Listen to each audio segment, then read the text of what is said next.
नमस्कार दोस्तों, मैं हूं करीम शेख। अस्सलाम वालेकुम, सत श्री अकाल। और मेरा जो ये नया वीडियो है, इसमें हम बात करेंगे कि गद्दार कौन। क्योंकि अमित शाह जी ने शिरडी में बीजेपी के कार्यकारिणी बैठक में उन्होंने शरद पवार साहब और उद्धव ठाकरे जी को गद्दार बताया था। तो अब ये सवाल उठता है कि भाई गद्दार कौन। क्योंकि उन्होंने कहा था कि शरद पवार जो है 1978 से लेके अब तक जो राजनीति कर रहे थे वो राजनीति उनकी खत्म हो गई और गद्दारी की राजनीति बताए थे उन्होंने। लेकिन सवाल ये पैदा होता है, उन्होंने असली शिवसेना जो है एकनाथ शिंदे जी की शिवसेना को कहा, लेकिन असल शिवसेना कौन है ये भी आप सब जनता को पता है, हम सब जनता को पता है असल शिवसेना किसकी है और गद्दार कौन है। ये अमित शाह जी जो बता रहे हैं ये टोटल उलट है और जनता को भी पता है कि गद्दार कौन है।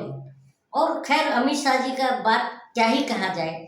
जो आदमी कहता है कि 12वीं के बाद इंटर करने में जो प्रवेश लेगा उनको लैपटॉप मिलेगा, लेकिन 12वीं के बाद इंटर में बहुत बच्चे जो मतलब 12वीं से उत्तीर्ण कर लिए, अब तो ग्रेजुएशन करेंगे। लेकिन अकॉर्डिंग टू अमित शाह जी उन्होंने कहा था कि 12वीं के बाद जो इंटर में प्रवेश लेगा उनको मिलेगा लैपटॉप। तो अभी तक तो इन्होंने लैपटॉप दिया नहीं है। तो मेरा ये मकसद यही था कि गद्दार कौन जिन्होंने सूरत से गुवाहाटी भागा वो कौन है। हिंदुत्व की बात करने वाले जो असली शिवसेना की बात कर रहे हैं और बाला साहब ठाकरे जी का विचार आगे ले जा रहे हैं, तो उनसे पूछा जाए कि सूरत गुवाहाटी जो भागे थे वो असली शिवसेना जो बता रहे हैं, तो क्या अगर बाला साहब ठाकरे जी रहते तो क्या ये सूरत से गुवाहाटी असली शिवसेना के लोग भाग पाते। मेरा सवाल ये है, क्योंकि जिस समय बाला साहब ठाकरे जी की महाराष्ट्र में राजनीति चलती थी उस समय अगर ये इस तरह का हाल करते तो उस समय की जो बाला साहब ठाकरे को मानने वाली जनता थी वो घर में घुस के या होटल में से घुस के निकाल करके इनको सबक सिखाती। तो असली गद्दार कौन, शिवसेना या अजीत पवार साहब की घड़ी कौन है, ये हम जनता को पता है। अमित शाह जी आप हमें ना बताइए असली गद्दार।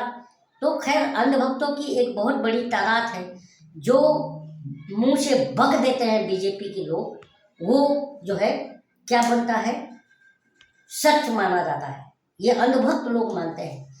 तो गद्दारी की बात थी तो शरद पवार साहब की राजनीति महाराज, तो अमित शाह जी को बीजेपी में और अंधभक्त की एक बहुत बड़ी लॉबी है जो चाणक्य कहती है, लेकिन टकला होने से कोई चाणक्य नहीं हो जाता है, ठीक है ना। तो इस तरह की अगर अमित शाह जी बात कर रहे हैं, ठीक है कीजिए, आपका दौर है। और याद रखिए कि एक समय ये भी था कि बीजेपी सिर्फ पूरे भारत में 2 सीट पे थी। 1980 का जब आपका बीजेपी की स्थापना हुई थी उसके बाद आपकी स्थिति क्या थी, 2 सीट। तो 2 सीट से आप यहाँ तक आए, तो इतना जो है आपको अहंकार नहीं पालना चाहिए। अहंकार इस देश की जनता और को बर्दाश्त नहीं हुआ और अहंकार में रावण चला गया। आप सबको पता है अहंकार में जितने भी लोग अहंकारी थे तो वो आज उनका नामो निशान मिट गया। तो कहने का मतलब ये है कि इतना अहंकार ठीक नहीं है। अमित शाह जी, आपको मेरा ऐसा अनभक्तों को सजेशन है कि इतना अहंकार ठीक नहीं है। और शरद पवार साहब महाराष्ट्र की राजनीति में असल चाणक्य की भूमिका में माने जाते हैं। और महाराष्ट्र की राजनीति की अगर बात करें तो अगर महाराष्ट्र की राजनीति में कोई चाणक्य है तो वो है शरद पवार साहब। तो अमित शाह जी एक फर्जी चाणक्य हैं जिन्हें ये चाणक्य कहते हैं अंधभक्त। तो अंधभक्तों, तुम्हारे अमित शाह जी के मुताबिक जो है शरद पवार साहब गद्दार हैं और ख़त्म हो गए।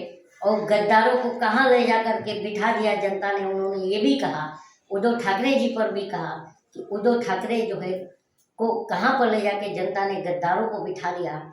और ये भी कहा कि असल शिवसेना जो है एकनाथ शिंदे की है, असल एनसीपी जो है अजीत पवार की है। तो इसकी हैसियत आपको लोकसभा में भी पता चल गई होगी कि असल शिवसेना कौन और असल शरद पवार की पार्टी एनसीपी कौन। और आप लोग चीटिंग से जीत के आए हो।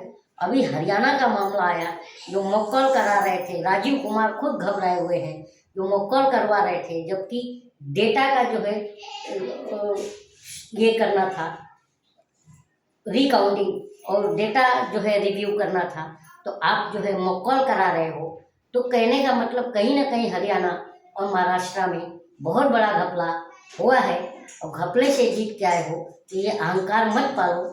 आपको पता है कि राजीव कुमार जो है किस तरह से एक एक चीज़ों को छुपाते और दबाते जा रहे हैं, घबराए हुए हैं और शायरी सुना रहे हैं। लेकिन शायरों से तुम शायर तो हो नहीं, तुम कायर हो और खुद को शायर कहते हो।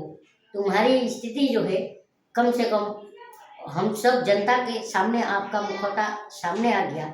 लेकिन असल गद्दार की मैं ये वीडियो इसलिए भी बनाया कि गद्दारी की बात करी थी, तो गद्दार कौन है ये हम जनता को पता है।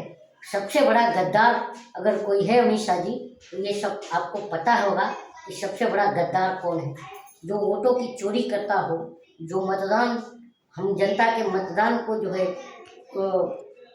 ये करता हो, घपला करता हो, घपले से जीत के आता हो, वो अगर इस तरह की बात करे तो हमें क्या ही कहने उसके ऊपर।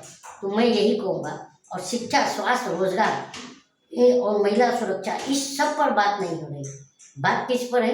कौन गद्दार है, कौन हिंदू है, कौन मुस्लिम है, कौन सिख है, कौन ईसाई है। इससे हम जनता को कोई फायदा नहीं होने वाला है। फायदा हम जनता को कब होगा? जब शिक्षा, स्वास्थ्य, रोजगार पर बात करोगे, जब बढ़ती महंगाई पर बात करोगे, जब महिलाओं के अत्याचार पर बात करोगे। इस पर आप बात नहीं करते हो। विपक्ष जो है बेसिक मुद्दे पर चुनाव लड़ रही है, लेकिन आप जो है सिर्फ भटकावे की राजनीति, और भटकावे की राजनीति में भी जनता नहीं आ रही है। आपके खाली आपके जो चंगुल में जो गर्दन दबा के रखे हो, जो इंस्टीट्यूशन जो चला रहे हैं, जो आईएएस अधिकारी, ये इनका जो आप गर्दन दबाए हो, इसी की वजह से आप अभी तक सक्सेस होते चले जा रहे हो। अगर ये काम पिछली सरकारों ने किया होता तो आज आपकी का पता भी नहीं लगता। तो मैं ये मानता हूँ। वीडियो पसंद आए तो लाइक और शेयर सब्सक्राइब जरूर कीजिएगा। जय हिंद, जय भारत।